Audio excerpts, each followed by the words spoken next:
पुण्यात्माओं इस अमर कथा में अरुचि ना करना है।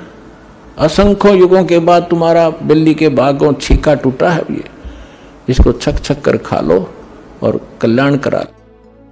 कर जोरूं विनती करूं, धरूं चरण पर शीशे। गुरु जी राम देवानंद जी महाराज ने दियो नाम बख्शीश। कोटि कोटि सिजदा करूं, कोटि कोटि प्रणाम। चरण कमल में राखियो मैं बंदी जाम गुलाम। कुत्ता हूँ गुरुदेव का, रामपाल दास का नाम। गले प्रेम की जेवड़ी, जाखें चोवा जाऊं मैं। तो करो तो बावड़ू, दूर दूर करो तो जाऊं।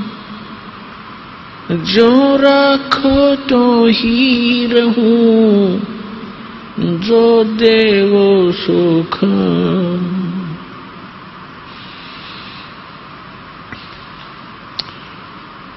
सात द्वीप नौ खंड में गुरु से बड़ा ना कोई। करता करे न कर सके, गुरु करे सो होए। गुरु बड़े गोविंद से मन में देख विचार। हरि सो मरे वो वार हैं, गुरु सो मरे होए पार।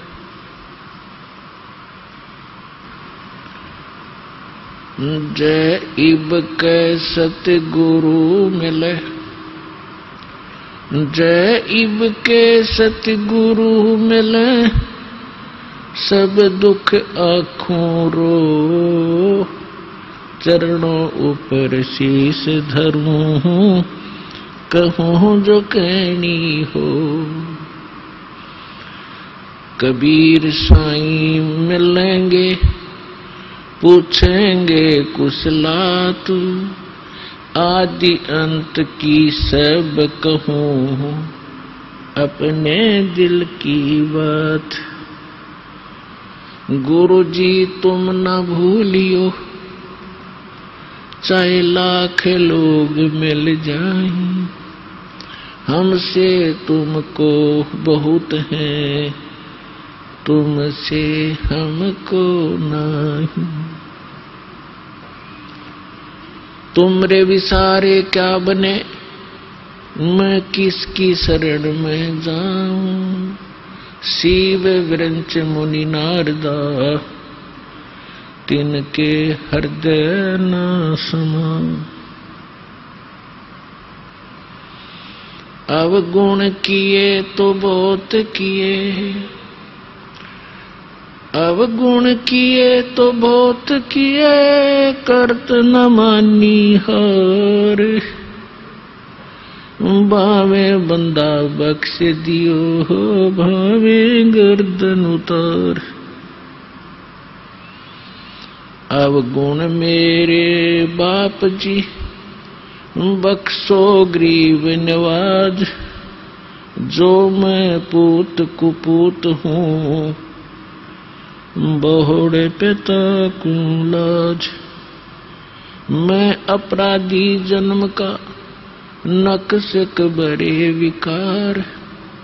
तुम दाता दुख भंजना, मेरी करो संवार।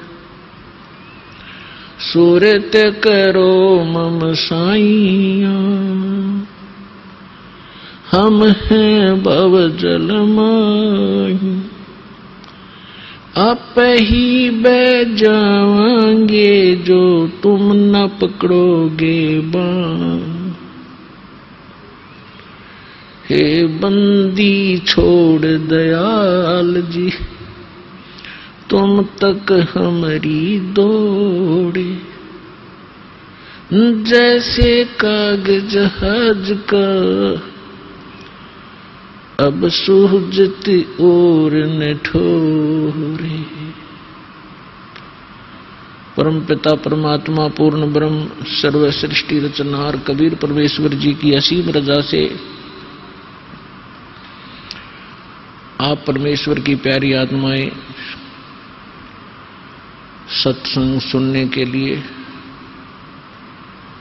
सतलोक आश्रम बरवाला जिला हिसार हरियाणा के अंदर उपस्थित हुए। और सौभाग्य उन पुण्यात्माओं का जिनको किसी भी माध्यम से परमात्मा का ये यथार्थ ज्ञान सुनने को प्राप्त होता है, किसी डीवीडी सीडी के माध्यम से, किसी पुस्तक के माध्यम से। तो पुण्यात्माओं, जब तक हम सत्संग नहीं सुनते तब तक हमें यह पता ही नहीं होता कि हम जो कर रहे हैं इसका उद्देश्य क्या है। मनुष्य जीवन जो हमें प्राप्त हुआ इसका टारगेट क्या है। सत्संग प्राप्ति से पहले हम अपने जो भी दिनचर्या को पूर्वजों से देखते हुए कर रहे थे उसी को अंतिम मान रखा था। और जहां भी हम जाते थे, किसी भी मित्र के पास, रिलेटिव नाती के पास या घर गांव अड़ोस पड़ोस में, तो सभी से हमें माया इकट्ठी करने की ट्रेनिंग मिलती थी, उसी की शिक्षा प्राप्त होती थी, जिस कारण से हमने माया ही इकट्ठी करना एक टारगेट बना लिया था, जीवन का उद्देश्य मान लिया था। जीवन के मूल उद्देश्य से हम वंचित थे। आत्मा के अंदर एक विशेष कसक उसी दिन से बनी हुई है जिस दिन से ये भगवान से बिछुड़ी थी, सतलोक से। तब तो हम गलती कराए अपनी बालक बुद्धि के कारण, अनजानपने में, क्योंकि वहां हमें सुख गना था, कोई दुख नहीं था। वहां दुख नाम की वस्तु नहीं थी। और यहां भी एक विशेष हमारे अंदर एक अवगुण है कि जब हम सुखी होते हैं परमात्मा से कोसों दूर होते हैं, और जब हम दुखी होते हैं तो परमात्मा को याद करते हैं।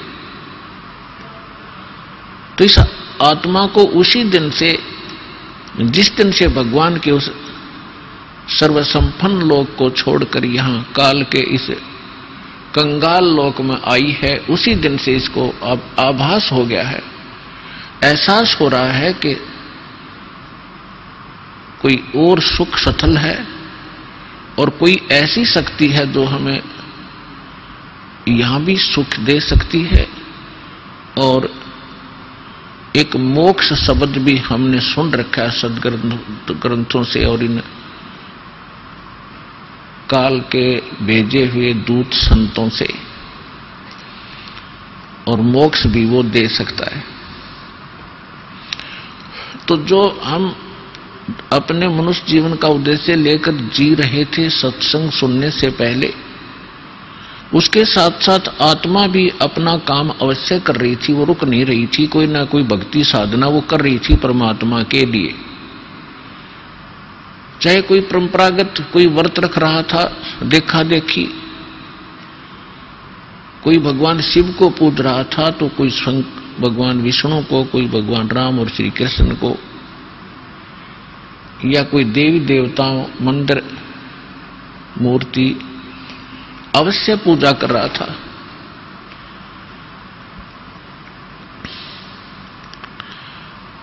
जब हमें सतगुरु मिले तब ये ज्ञान हुआ कि मनुष्य जीवन किस लिए प्राप्त हुआ था। तो परमात्मा ये यथार्थ ज्ञान जो सत्संग कहते हैं, ये परमात्मा ही आकर बताता है। और परमात्मा के द्वारा दिए गए ज्ञान को सभी सदग्रंथों में कहा है कि वो ज्ञान वास्तविक है और उसको सूक्ष्म वेदवत कहते हैं। श्रीमद् भगवत गीता अध्याय नंबर 4 के श्लोक नंबर 25 से लेकर 32 तक गीता ज्ञान दाता कहता है कि कोई साधक तो देवताओं की पूजा करता है, कोई स्वाध्याय ही करता रहता है, कोई योग अभ्यास हठ योग आदि करके अपनी संतुष्टि कर लेता है और ये समझ रहा होता है कि मैं जो साधना कर रहा हूं ये पाप नाशक है। पाप नाशक मीन मोक्षदायक, पाप कटेंगे तो मोक्ष होगा। फिर तुरंत बताया है चौथे अध्याय के 32वें श्लोक में कि वास्तविक यथार्थ ज्ञान विस्तार के साथ सच्चिदानंद घन ब्रह्म की वाणी में कहा गया है। इन यज्ञों की वास्तविक जानकारी, यज्ञ माने धार्मिक अनुष्ठानों की वास्तविक जानकारी यथार्थ विस्तार के साथ ब्रह्म ने मुखे यानी सच्चिदानंद घन ब्रह्म ने, पूर्ण परमात्मा ने, सत्य पुरुष ने, परम अक्षर ब्रह्म ने अपने मुख कमल से बोलकर जो ज्ञान दिया है वो वास्तविक ज्ञान है। उसको तत्व ज्ञान, उसको सूक्ष्म वेद कहते हैं। और उस ज्ञान के समझने के बाद फिर सभी कर्मों से मुक्त हो जाएगा। चौथे अध्याय के 34वें श्लोक में कहा कि उस तत्व ज्ञान को जो भगवान आकर स्वयं बताता है, तत्वदर्शी संतों के पास जाकर समझ, वो तत्वदर्शी संत तुझे उस तत्व ज्ञान का उपदेश करेंगे। फिर जैसे वो बताएं ऐसे करना। यदि तुझे मोक्ष चाहिए और मेरे द्वारा बताए गए इस गीता ज्ञान के अंदर जो साधना मैं बताता हूं, गीता अध्याय नंबर 8 के श्लोक नंबर 13 में अपना मंत्र बताता है, ओम इति एकाक्षरम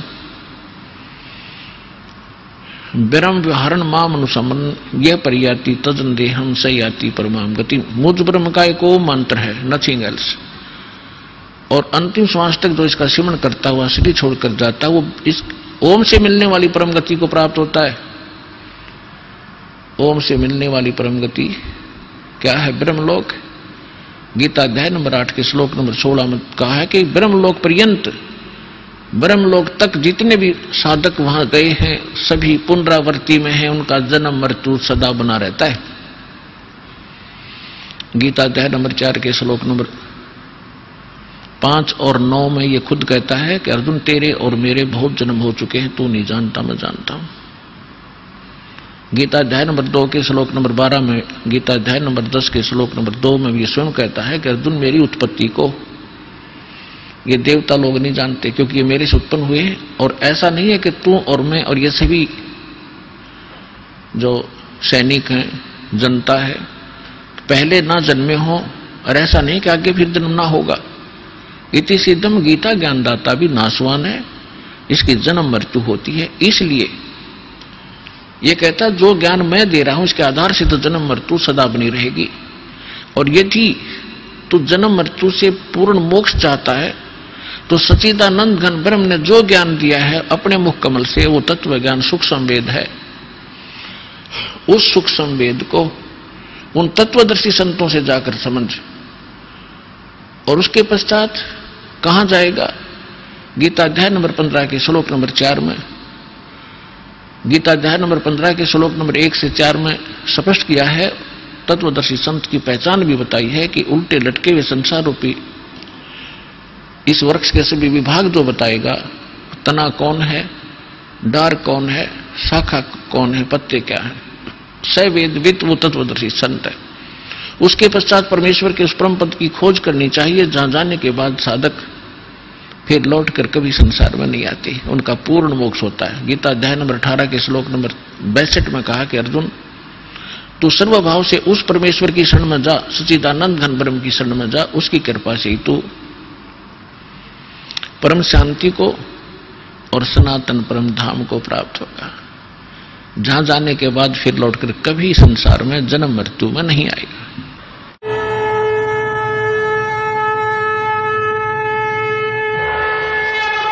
हमसे जुड़े रहने के लिए हमारे YouTube चैनल को सब्सक्राइब करें और नई वीडियो की नोटिफिकेशन के लिए बेल आइकॉन को दबाएं। अगर आप ये वीडियो Facebook पर देख रहे हैं तो लाइक जरूर करें और ज्यादा से ज्यादा शेयर करें। धन्यवाद।